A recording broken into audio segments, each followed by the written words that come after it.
ଆଜିର ଶୁଭ ସକାଳରେ ଆମର ସବୁ ଭାଇ ଭଉଣୀମାନଙ୍କୁ ମୋର ହୃଦୟର ସହିତ ପ୍ରଣାମ। ମୁଁ ଭଗବାନଙ୍କଠି ପ୍ରାର୍ଥନା କରୁଛି, ଭଗବାନ ସମସ୍ତଙ୍କୁ ଭଲରେ ରଖନ୍ତୁ। ଭଗବାନ କହିଛନ୍ତି, ମୋଠୁ ମାଗିକିରି ନିଅ, ସମସ୍ତିକି ବାଣ୍ଟ। କିନ୍ତୁ ଆମେ ବାଣ୍ଟିବା ଶକ୍ତି ଆମର ନାହିଁ। ଆମେ କାହାକୁ ବି ବରଦାନ ବାଣ୍ଟି ପାରୁନାହୁଁ।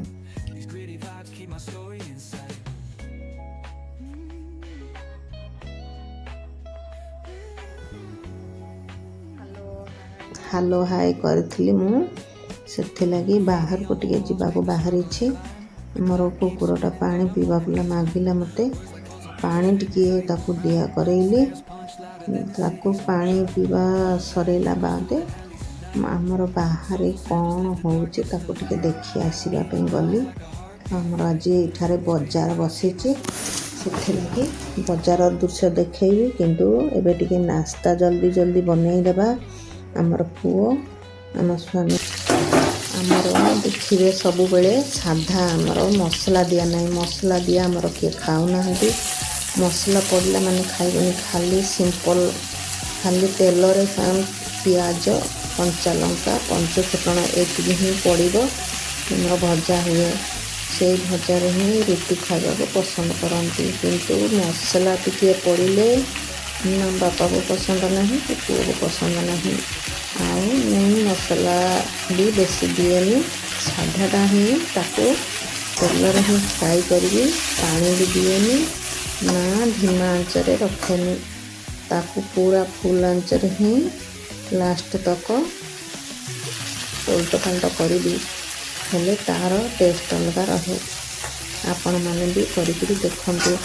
ଏଇ ଭଜା ଖାଇଲେ ଦିଏ ତାକୁ ଆଉ ମସଲା ଦିଆ ଖାଇବାକୁ ପସନ୍ଦ ଲାଗିବନି। ତାକୁ ମୁଁ ନିଜେ ଓଲଟା ପାଲଟ କରୁଥିବି, କିନ୍ତୁ ବେଶୀ ଜାଳ ବି କମ୍ କରିବିନି, କି ତାକୁ ତେଲ ବି ବେଶୀ ଦେବିନି। ସେଥିଲାଗି ଆମର କେଉଁଠି ଗଲେ ବି ଖାଇବାରେ ଟିକିଏ ଆମ ପରିବାରକୁ ଅଡ଼ୁଆ ହୁଏ। ଆଉ ଯିଏ ବି ଆସିଲେ ହଁ ଭଲ ଲାଗେ କହେ, ମୁଁ ରୁଟିରେ କିଛି ଏମିତି ସବଜି ଦେବି ତ ସମସ୍ତେ ପସନ୍ଦ କରନ୍ତି। ଆଉ ଖାଇବାକୁ ବି ମନ କରନ୍ତି ମୋ ଘରେ। କିନ୍ତୁ ବନେଇବାରେ ଏବେ କମଜୋରି ହେଇଗଲେଣି। ବହୁତ କାମ ହେଇଯାଉଛି ଅଧିକା। ସିଲେଇ, ଇଆଡ଼େ ଘର କାମ, କୁକୁର, ଆଉ ମୁଁ ଏଇ ଭିଡ଼ିଓ ବି କରୁଛି। ଏସବୁ କରିବାରେ ବେଶୀ ହେଇଯାଉଛି ମୋତେ। ସେଥିଲାଗି କିଏ ଆସିଗଲେ ମୋତେ ଡର ହେଉଛି କାମ ଅଧିକ ହେଲେ। ଆଉ ମୋର ଏଇଠି ଟିକିଏ ସବୁଥିରେ ପ୍ରୋବ୍ଲେମ୍ ଅଛି। ପାଣି ତ ଟାଙ୍କି ରଖିଛି, କିନ୍ତୁ ବହୁତ କିଛି ଆମକୁ ହଇରାଣ କରିବା ଚକ୍ରରେ ସେମାନେ ମୋତେ ବହୁତ ସଜା ଦେଲା ଭଳିଆ ଦେଉଛନ୍ତି। କିନ୍ତୁ ମୁଁ ଉପରବାଲା ଉପରେ ଛାଡ଼ି ଦେଉଛି। ମୋତେ କହିଲା ବେଳେ ବି ମୋ ଆଖିରୁ ଲୁହ ବାହାରି ପଡ଼ୁଛି। ମୁଁ ବହୁତ କଷ୍ଟରେ କାଟିଛି 8 ବର୍ଷ କାଳ। ଆଉ ମୋର ଏଇଠି ସମସ୍ତେ ଜାଣିଛନ୍ତି ମୁଁ କଷ୍ଟ କରିଛି କି ନ କରିଛି। କିନ୍ତୁ ମୁଁ ରହିଲି କାହିଁକି? ଭଗବାନଙ୍କର ଆଶୀର୍ବାଦ ଆମ ପାଖରେ ଅଛି। ମୋର ଏମାନେ ମଣିଷ ମୋତେ ହୀନ କରୁଛି, କିନ୍ତୁ ଭଗବାନ ମୋତେ ଭଲରେ ରଖିଛନ୍ତି। ସେଥିଲାଗି ଏଇ ଜାଗାରେ ମୁଁ ରହିଛି। କାହିଁକି ଆମର ପୁଅ ଜନସେବା କେନ୍ଦ୍ର ଖୋଲିଛି, ବହୁତ ଲୋକ ସମ୍ମାନ। ଆମର ଜୀବନରେ ପ୍ରତିଟି ମୁହୂର୍ତ୍ତରେ ଗୋଟିଏ ନୂଆ କାହାଣୀ ଅଟେ। କେବେ ସୁଖ ଏବଂ କେବେ ଦୁଃଖ କେବଳ ସ୍ମୃତି ହୋଇ ରହିଯାଏ। ଆଜି ଦିନଟା ମଧ୍ୟ ଅନ୍ୟ ଦିନ ଭଳି ଥିଲା। ସକାଳଟା ଗୋଟେ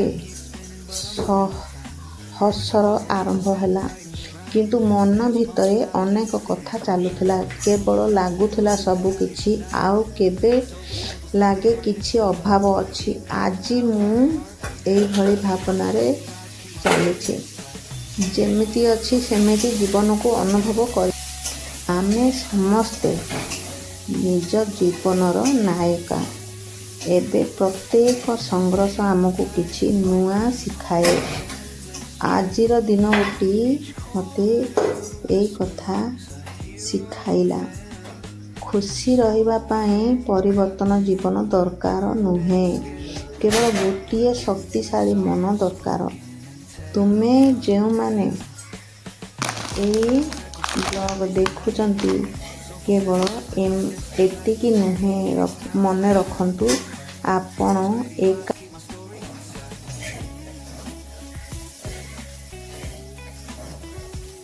ଏବେ ବାପା ପୁଅକୁ ଖାଇବାକୁ ଦେବି ନାସ୍ତା, ତା ବାଦେ ଯିବି ଅଲଗା ଘରକୁ ସିଲେଇ କରିବାକୁ, କାହିଁକି ନା ଏ ଘରଟା ପୁରା ଭିତର ଅନ୍ଧାର, ସେଥିଲାଗି ସେପଟେ ଫ୍ରି ଲାଗେ, ସେଠି ବସିକିରି ସିଲେଇ କରିବାକୁ ବି ଭଲ ଲାଗେ। ଆସନ୍ତି କିଏ କିଏ ବସିବାକୁ ବି, ଆଉ ସେ ଜାଗାଟା ବି ଭଲ ଲାଗେ, ଶାନ୍ତି ଲାଗେ, ସେଥିଲାଗି ସେଇ ଜାଗାରେ ବସିକିରି ସିଲେଇ କରେ।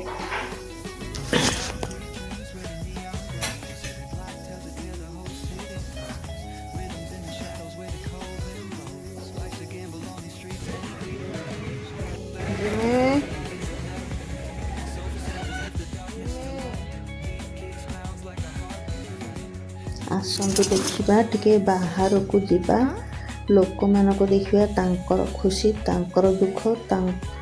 ତାପରେ ବୁଝିଲି ପ୍ରତ୍ୟେକ ଲୋକ ନିଜର ଗୋଟିଏ କାହାଣୀ ଅଛି। ଏଇଟା ଆମର ଶନିବାର ବଜାର ଥିଲା, ସେଇଦିନ ବର୍ଷା ପଡ଼ିଥିଲା, କିନ୍ତୁ ବର୍ଷାରେ ବେଶୀ ସବଜି ପତ୍ର ଆସିନାହିଁ, କିନ୍ତୁ ଯାହା ଆସିଥିଲା ବହୁତ ଶସ୍ତା, କମ୍ ରେଟ୍ରେ ସବୁ ଦେଇକିରି ଯାଇଛନ୍ତି।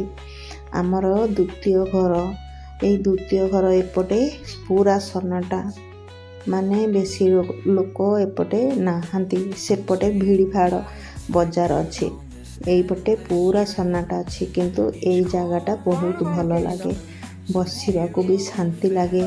ଏ ଦିଦି ସବୁବେଳେ ବହୁତ ଦୂରରୁ ଆସନ୍ତି ମୋ ପାଖରେ ବସିବା ଲାଗି, ସେ ନିଜେ ଦୂରରୁ ଚାଲି ଚାଲି ଆସନ୍ତି, 1 ଘଣ୍ଟା 2 ଘଣ୍ଟା ବସିବେ ମୋ ପାଖରେ। ମୁଁ ତ ଖାଇବା ବନେଇ ନାହିଁ, ନହେଲେ କିଛି ସବଜି ବନେଇଥିଲେ ତାଙ୍କୁ ଦିଏ। ଆଉ ମୁଁ ଏବେ ସିଲେଇ, ମୋର କାମ ଥିଲା, ସିଲେଇ କରିବାକୁ ଆସିଯାଇଛି। ଏବେ ଫେର ଘରକୁ ଯିବି, ରୋଷେଇ କରିବି, ବଜାର ଖତମ ହେଲାଣି। ଏବେ ନ ସରିଛି ଯେଉଁଟା ଏଇଠି, ଆଉ ଗୋଟେ ବଜାର ଏବେ ଶୁରୁ ହେବ ଆମର ପାଖେ ପାଖେ, ସେଇ ବଜାରକୁ ସମସ୍ତେ ଏବେ ଯିବାକୁ ରେଡ଼ି ହେଇଛନ୍ତି, ସବୁ ଗାଡ଼ିରେ ଲୋଡ଼ ଜମା ନଦୁଛନ୍ତି।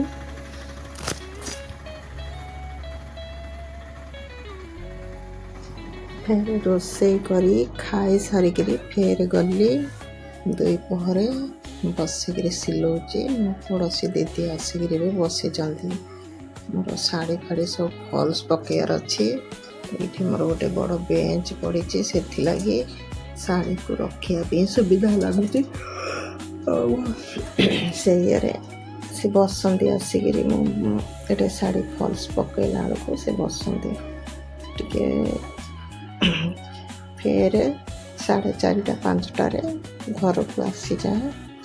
ଆମର ଆଉ ଗୋଟେ କଳା କୁକୁର ଅଛି, ତାକୁ ବୁଲେଇବାକୁ ପଡ଼ିବ। ଆଉ ଏ ତ ମୋର ସାଙ୍ଗରେ ହିଁ ରହୁଛି, ମୁଁ ଯୁଆଡ଼େ ଯିବି ମୋ ସାଙ୍ଗରେ ରହିବ।